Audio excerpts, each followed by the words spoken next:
I couldn't believe what I was seeing. Simone, my wife of 5 years, was topless, bouncing on the lap of one of the guys in the hot tub below. From the look on her face and the look on the guy's face, it was pretty clear to me they were actually having intimacy. What the heck? Angry, I pulled out my phone and took a short video. I thought about changing into my swim trunks, but changed my mind. I sat on a chair in the room and thought back. No wonder she didn't want me to come to this party with her. She had been working as a secretary for S&G Funds, a hedge fund company, for about a year or so, and she really seemed to be happy. Now I know why. Earlier that week, I saw a text come up on her phone, letting her know there would be a company Christmas party this weekend, and she was allowed to bring a +1. When I told her about it, she tried to dissuade me from going. "Oh, Carl, you'll just be bored anyway," she said. "I don't get it. Why don't you want me to go with you? Are you ashamed to be seen in public with me or something?" "Of course not, silly. It's just that these are financial gurus. There's probably going to be a lot of boring talk about money and stuff, and you'd just get bored." Her company had a habit of holding these parties about once a month, and they had always been staff only. Most of the time, Simone was gone until late that night, or even sometimes late the next day. I never made a fuss about it, but now I had a better idea of what actually went on at these things. "I see. Well, maybe I'd like to spend the evening with you anyway. Have it your way. If you're going, you'd better get your tux cleaned, but trust me, you're probably not going to have a lot of fun." The day of the party, she suggested I bring a pair of swim trunks. Swim trunks? For a Christmas party? It's December, for crying out loud, and it's cold outside. "Swim trunks?" I asked her. "It's awful cold outside for swim trunks, don't you think?" "Nah, we usually end up in my boss's penthouse after the main party, and he has a real nice hot tub." "I see. So you do this often then?" "Yeah, pretty much every time." "Now promise me you'll be on your best behavior tonight, okay?" "I always am," I told her. This didn't sound too good. Why would she tell me this? "Why are you telling me this?" "Oh, it's just that these parties can get pretty wild sometimes. I don't want you to get upset with anything you might see. The guys there are quite friendly and can get pretty handsy, if you know what I mean." "Well, as long as everything passes the husband test, there shouldn't be any problem, right?" I asked in response. She smiled and said nothing, but gave me a kiss on the cheek. When we got to the main party, Simone introduced me to a friend of hers, Linda. "Linda, this is my husband, Carl," she said. Linda looked me over and smiled. "Husband? This is going to be fun. You really are a wild and crazy girl, you know that?" she asked with a smile. I wondered what she meant by that. Simone smiled as she giggled.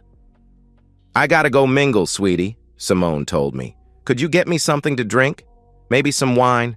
Come on, let's go," she told Linda, without giving me so much as a backward glance. I made my way to the bar and got her wine and a beer for myself. I looked around, but I didn't see Simone anywhere. I walked around, looking for her, but to no avail.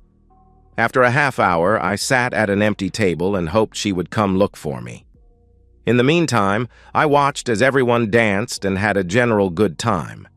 No one said anything to me and walked around me as though I wasn't even there. I guess she was right. I wasn't having any fun at all, and I was getting more than a bit pissed off that my wife would simply abandon me like this. After nursing my beer for a couple hours, I said, "To hell with this shit," and got up. I figured if Simone wasn't even going to spend any time with me, I'll just go home and leave her to her friends. I started walking to the entrance when Simone and Linda came up to me. There were 3 other guys with them, and one had his arm around Simone's waist. Simone didn't bother to make any introductions. "Oh, there you are," she said. I could tell she had been drinking. "We were looking all over for you." Yeah, sure you were, I thought. When she kissed me, I could detect the taste of tequila and something else. "Yeah, I was just getting ready to go home since you abandoned me 2 hours ago. Where were you?" She blushed and looked down as the guys with her smirked at me. I felt like punching them in the teeth. We were just having a few shots, Linda said. Simone looked at her funny. I wondered what the hell was going on here. Shots of what? I can taste tequila, but there's something else. Oh, nothing, Simone said. Hey, listen, we're all going over to Ben's place. He's got the hot tub warming up. Are you ready? I guess. Am I going to get to spend some time with you, or are you planning to abandon me again tonight? Oh, don't be silly. You'll see me later. I'll ride over with Linda and the guys if that's okay with you. Why not ride with me? I asked. One of the guys grabbed her by the hand and pulled her away. You can follow me, dude, he said in a tone of voice that pissed me off even more. Simone and Linda followed the guys, and I could hear them laughing as they left. I got my car and followed them. When we arrived, I saw that Simone had already changed into her bikini. What the hell was going on here? When we got there, Simone had already gone into the hot tub with the two guys, who I later learned were Ben and Dale, the two senior partners in the firm. Both of them struck me as little more than rich frat boys. Linda came over to me after they were outside. So, you think that maybe we can hook up later tonight? She asked. What makes you think I'm even inclined to do that? I'm married. Oh, I thought you guys had an open marriage or something. What makes you think that? I asked. Well, the way Simone carries on with all the other guys. I thought you were into being especially the way she kissed you earlier. What the hell makes you say that? What do you mean by the way she kissed me earlier? I asked. Well, she had already finished Ben and Dale. She still had their in her mouth when she kissed you. Did you enjoy that? I felt like throwing up. Her expression changed when she saw my reaction. Oh my God, you didn't know, did you? No. How long has she been doing this? Ever since she came on board the company, Linda said. Oh my God, I thought. That's been over a year now. All this time she's been there, and I had no clue. Is that what she was doing at the party? Intimating with those two guys? And a few others, Linda said. I'm sorry, I just assumed you knew. She really does love you, you know. Yeah, I'm feeling the love, I said. Look, why don't you go upstairs and change? Maybe she'll keep herself under control tonight since you're right here. Yeah, right, I said. I headed upstairs, and that's when I saw her being intimate with those two guys.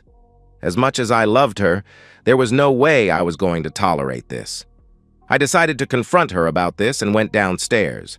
Oh, there you are, Simone said as I got to the bottom of the stairs. Why aren't you in your bathing suit? Aren't you coming out to the hot tub with us? I grabbed her arm, pulled her into what looked like a study, and closed the door. What's the matter, Carl? She asked. What's the matter? Were you ever going to tell me about having an open marriage?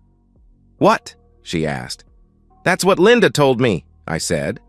I pulled out my phone and played the video of her being intimate with the two guys in the hot tub. What's this all about? Thought that maybe you'd just humiliate me even further after abandoning me at the party? Oh, come on, Carl. We were just having a little bit of fun. It doesn't mean that I love you any less. And yeah, I was being intimate with them as well. It doesn't mean anything. I couldn't believe what I was hearing. She admitted to having intimacy with them, and I was just supposed to go along with it. It means everything, I said. I pulled off my wedding ring and put it in her hand. Then I grabbed her left hand and pulled off her rings. Carl, what are you doing? She asked. You're a disgusting pig, and right now I hate your guts. Merry Christmas. I hope it was worth it to you. Don't bother coming home. I'll be seeing a lawyer about a divorce on Monday. You can't mean that, she cried. I love you. I don't want a divorce. I don't care what you want anymore. I know the truth. I know why you didn't want me to come with you.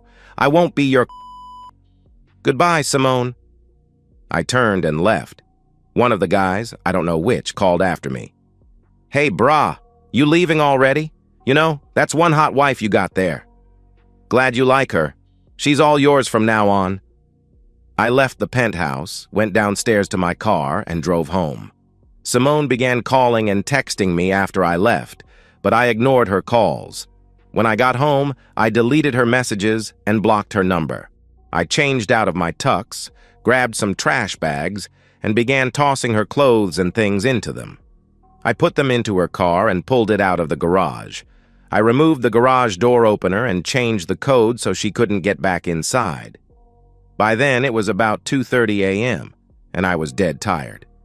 I fell on the bed and instantly went to sleep. I woke up the next morning to the sound of our house phone ringing. I picked it up without thinking.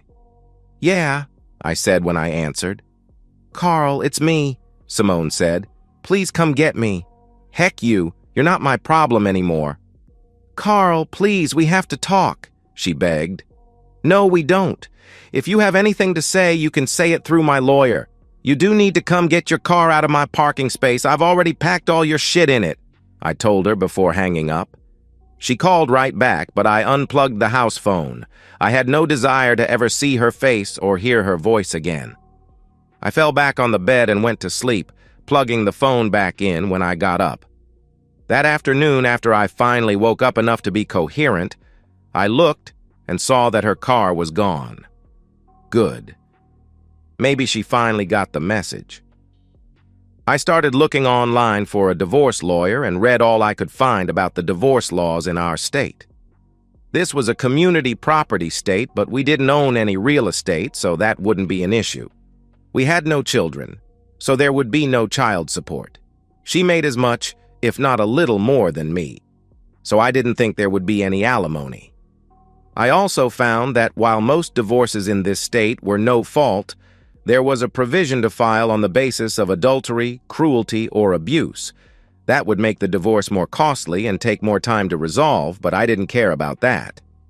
After looking, I noted the number for one Jenny Hawkins, attorney at law, and decided to give her a call on Monday. As I was making my notes, my cell phone rang. I looked but didn't recognize the number. I figured Simone could have been using someone else's phone to call me. But it could have been anyone, so I decided to answer it. "Carl?" asked a female voice. "This is he," I said. "Carl, this is Linda. I just wanted to let you know Simone is staying with me for a few days. Are you really going for a divorce?" "Yes, I am," I said. "Carl, she's a wreck. She's in her room crying her eyes out. I'm afraid she's going to have a nervous breakdown." "I don't care. She brought it on herself." "Don't you have any feelings for her at all?" Linda asked. "Yeah. Right now they can be described as hatred and disgust. She's been f***ing around on me for a year or more, and she had the audacity to humiliate me in public. We're through." "But she loves you," Linda said. "So she claims." "Tell me, what did she do after I left? How long did you two stay at the penthouse? Did she intimate Ben and Dale again?" "She was upset," Linda said. "We all were." "You're not answering my questions," I said. "Okay, yeah, we all hooked up last night after you left, but only to help Simone feel better. You could have had a good time as well if you'd only stayed." "Where the heck do people like you come from?" I asked, incredulous. "I gotta go, Linda. Goodbye." I ended the call, and that's when I noticed 2 text messages from numbers I didn't recognize. The messages came in early this morning after I had gone to bed. I pulled them up and noticed that videos were attached to them. "Missed one hell of a party, bro," one message read. I played the video and saw Simone getting made airtight by 3 of the men at the penthouse.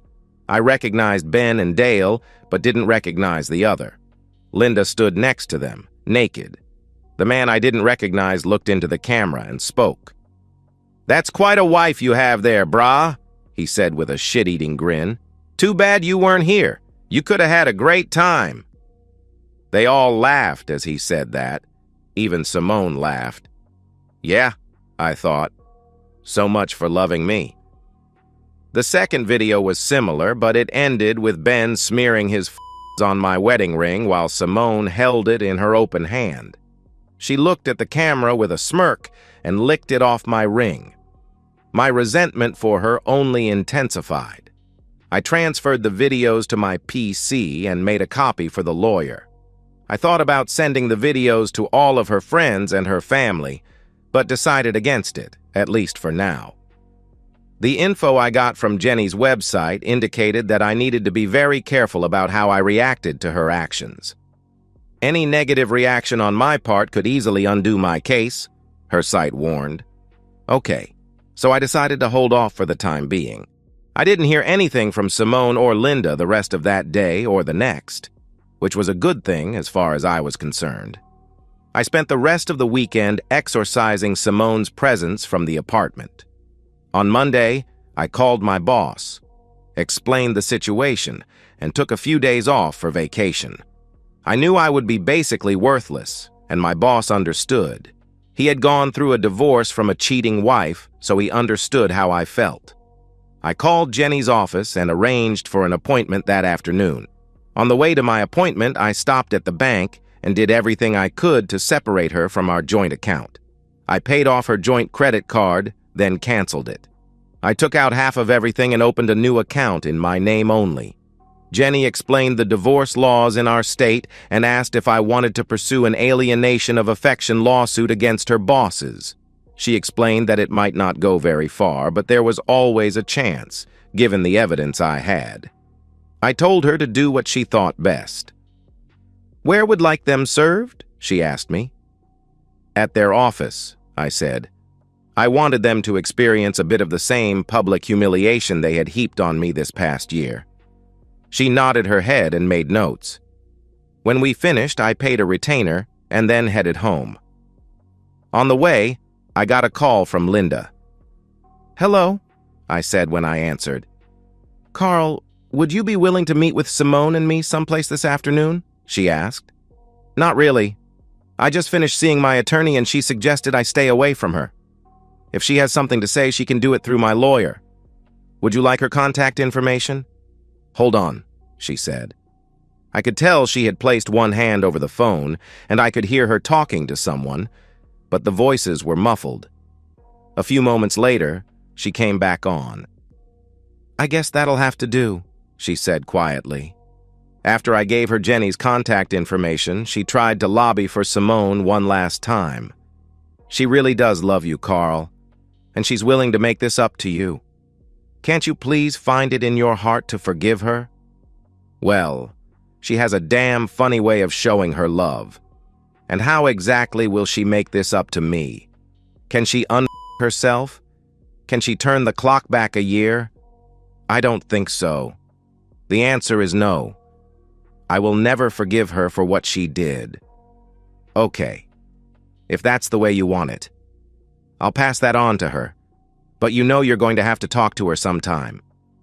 Not if I can help it. What's done is done. Tell her she can expect to be served with papers soon.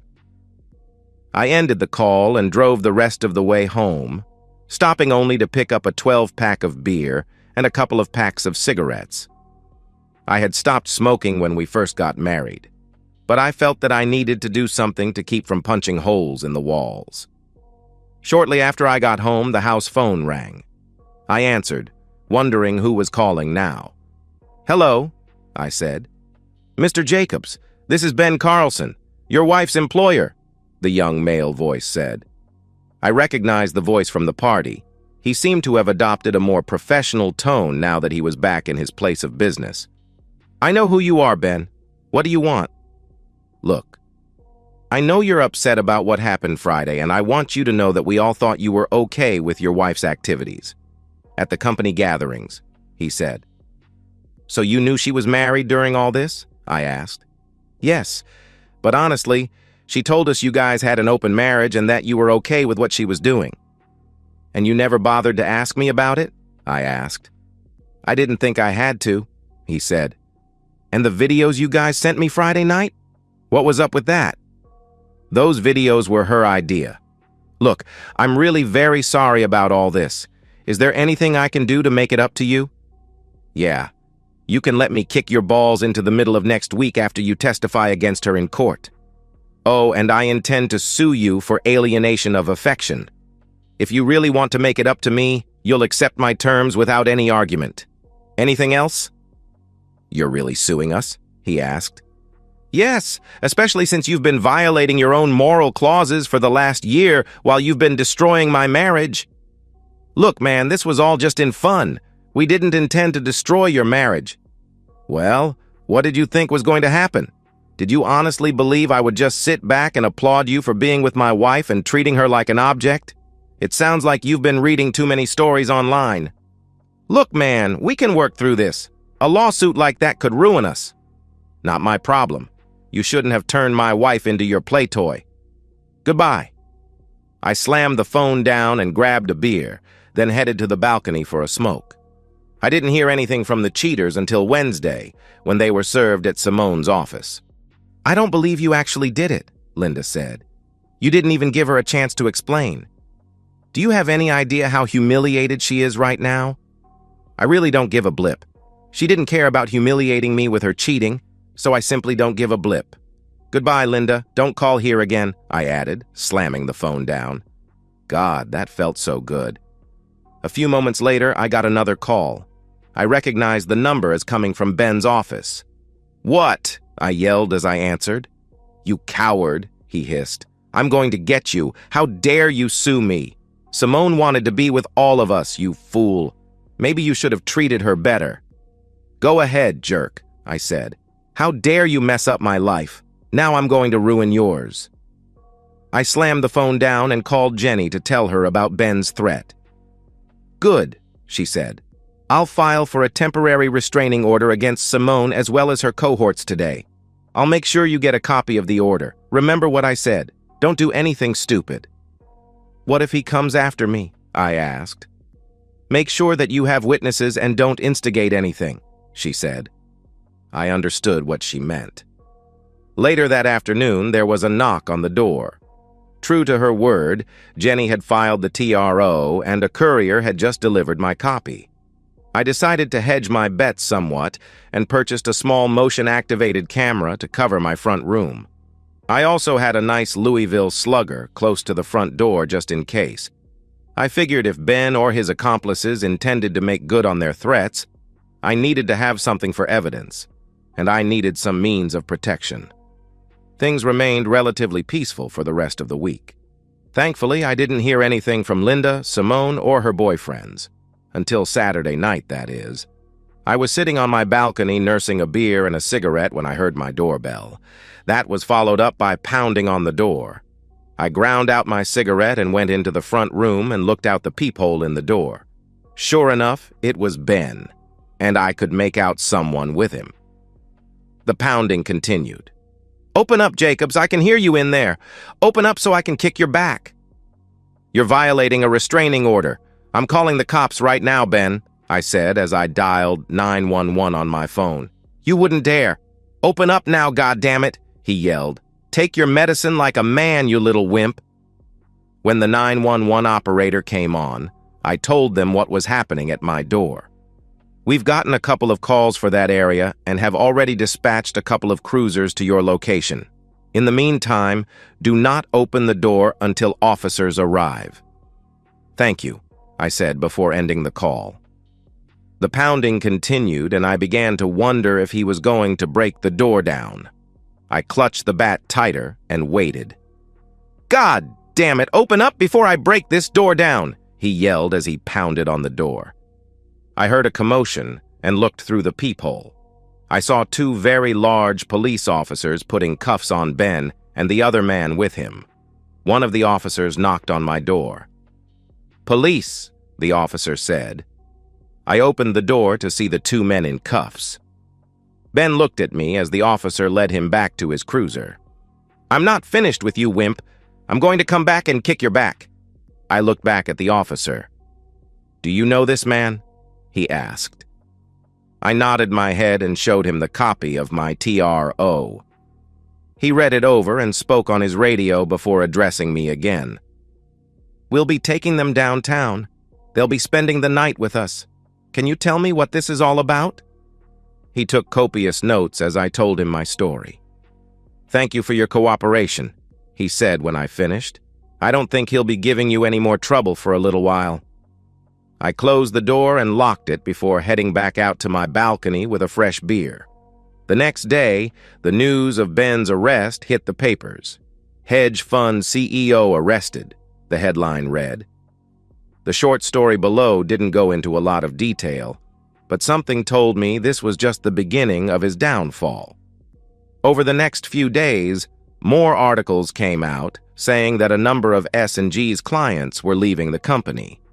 It seems their clients felt they couldn't trust a company that ruined their employees' marriages.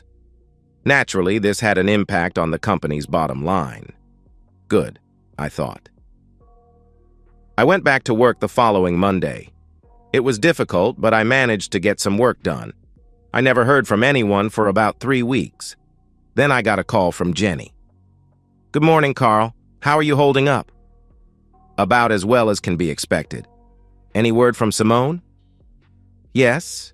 She's gotten an attorney and they've petitioned the court for marriage counseling. The judge agreed and has ordered 6 sessions beginning this week." "They can do that?" I asked. "Yes, and it would be to your benefit to show up. If you don't, the judge can hold you in contempt of court and even put you in jail." "There's no way I'm reconciling with that woman," I told her. "I understand, but you need to show up anyway. If the counselor sees there's no hope for reconciliation, she'll let the judge know." "Okay. Was there anything else?" "Yes. Her attorney tells me that Simone is pregnant. If that's the case, the court won't do anything more until paternity has been established." "So I have to wait another 8 or 9 months?" I asked. "As of right now, yes. If it's your child, you'll be ordered to pay child support." On a positive note, however, the judge has agreed to a legal separation, at least until she gives birth. "Wonderful," I said. Jenny gave me the address for the counselor and wished me luck. I wrote down the information and put it on my calendar. I decided that I would make it clear in no uncertain terms there was no way I would ever reconcile with the cheating. When I got to the counselor's office, I was ushered right in.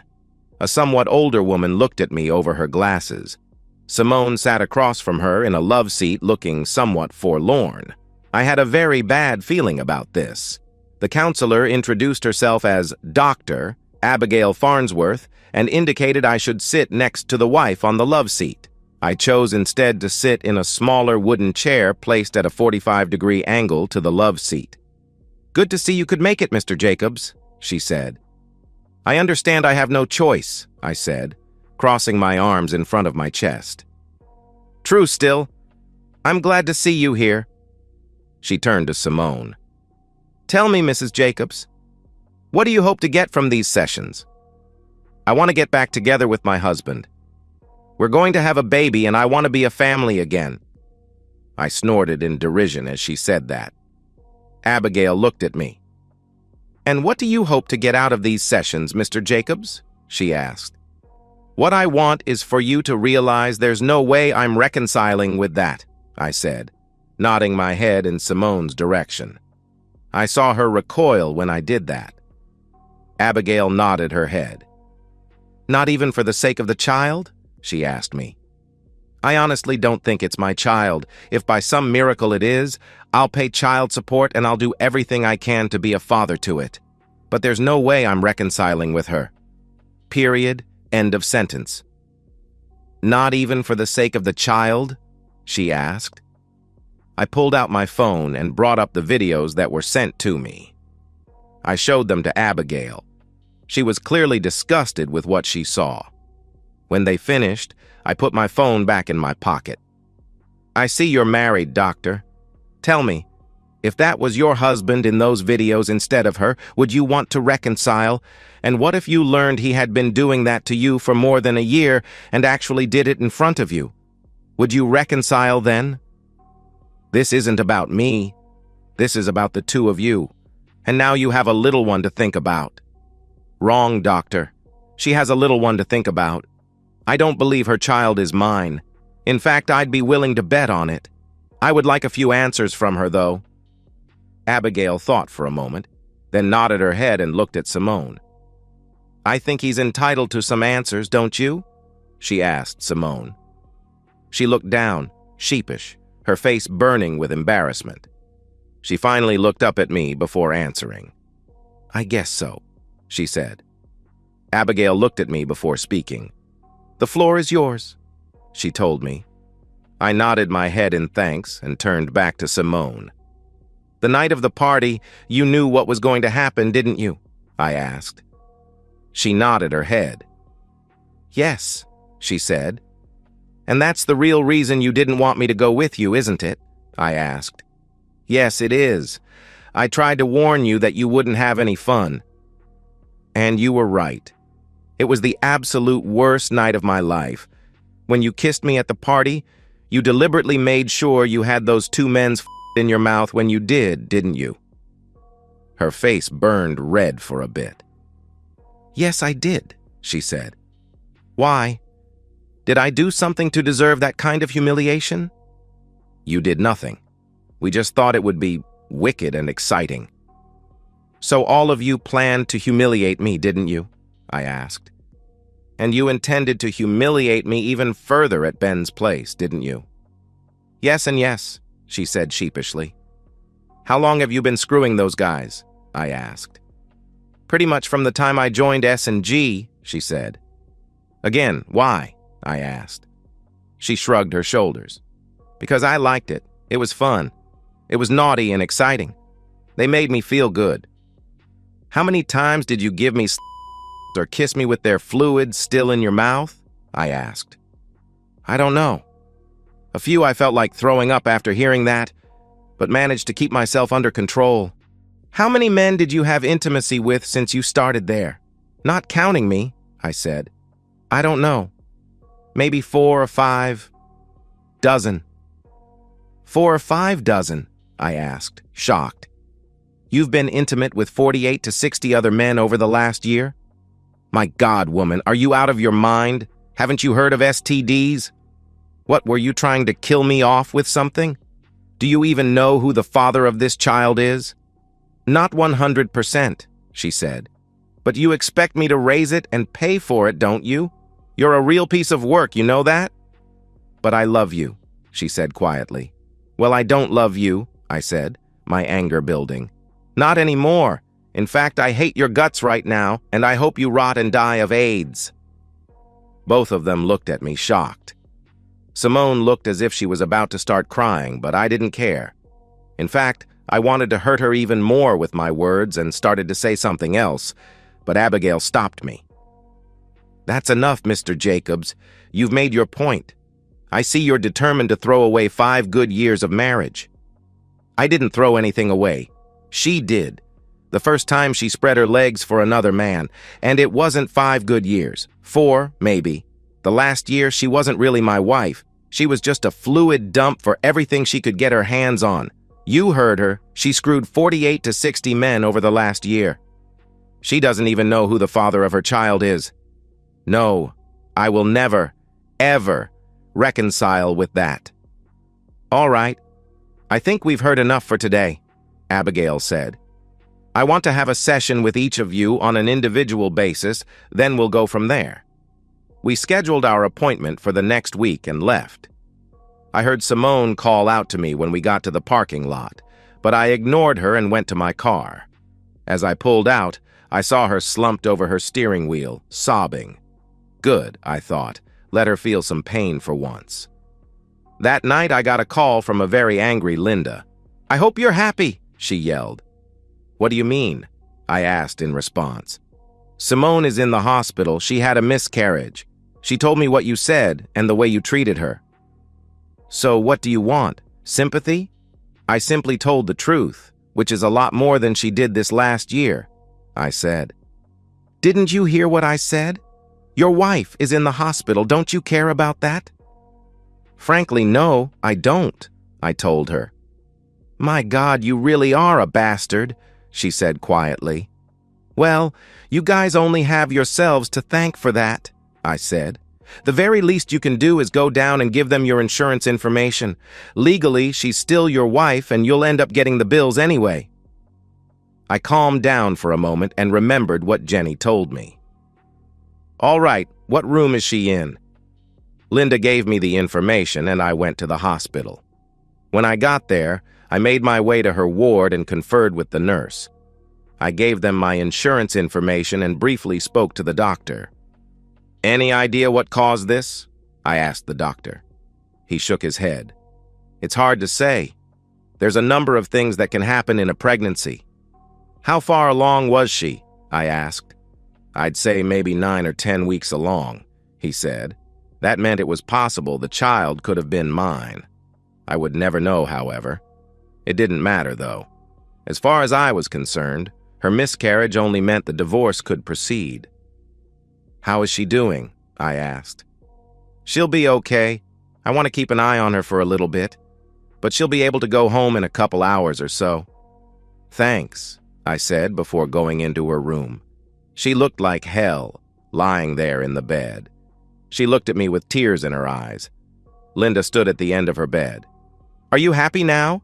She spat at me. Be quiet, I growled. Linda recoiled before leaving the room. I then turned to look at Simone. I guess we're really through, aren't we? She asked. I nodded my head. Yeah, we are, I said. Do you really hate me as much as you said earlier today? She asked. Right this second, no, but there's no way I'm taking you back. You've proven that I could never trust you out of my sight. Every time you went to the store, I'd sit at home wondering if you were being intimate with the clerks at the checkout stand.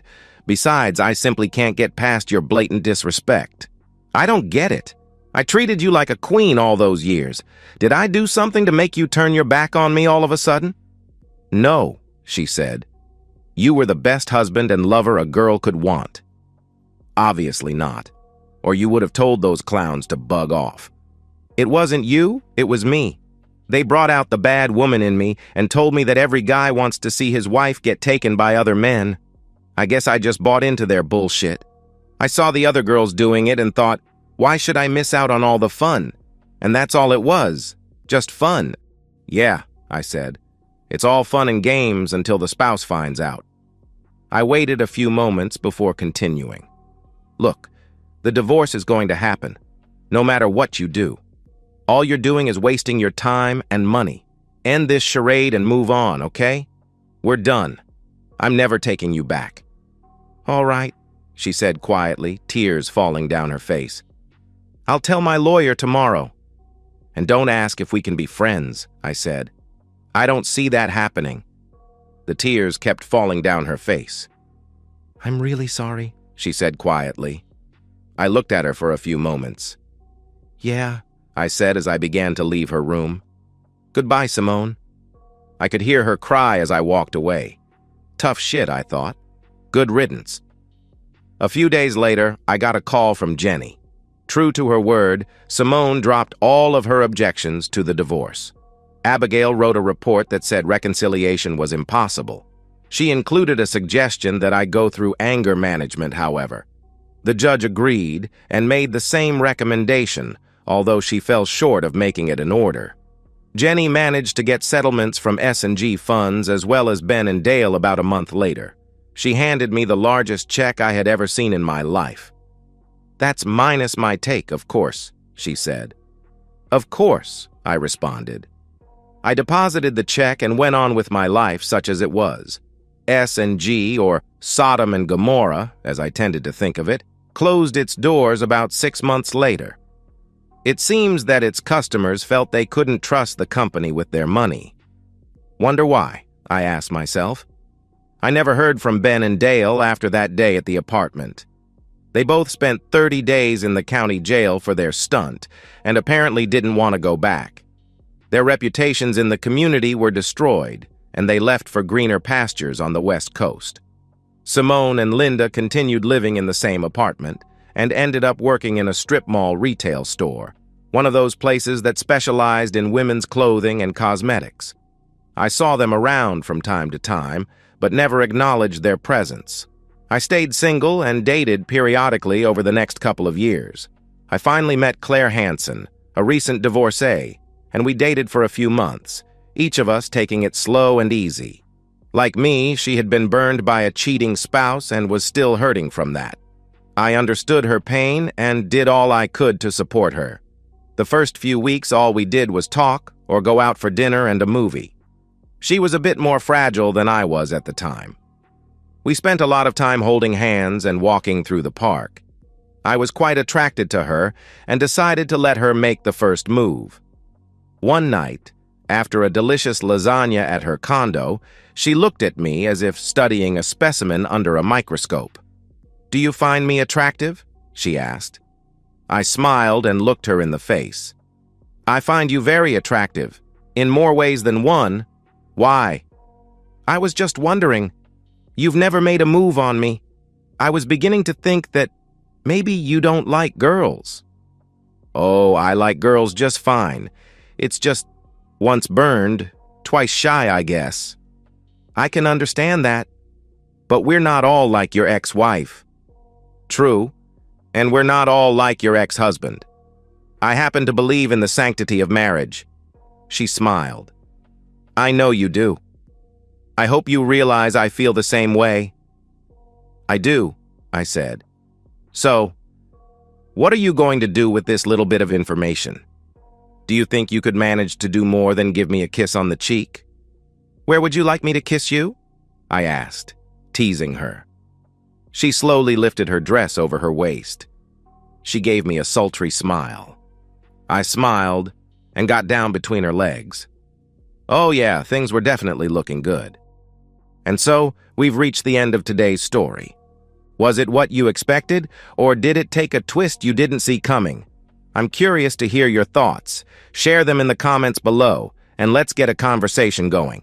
If this story kept you hooked, make sure to hit that like button. And if you're new here or just haven't subscribed yet, now's the perfect time to join our community. I bring you fresh, captivating stories every day, so click that subscribe button and turn on notifications so you never miss out. Thanks for watching, and I'll see you in the next one.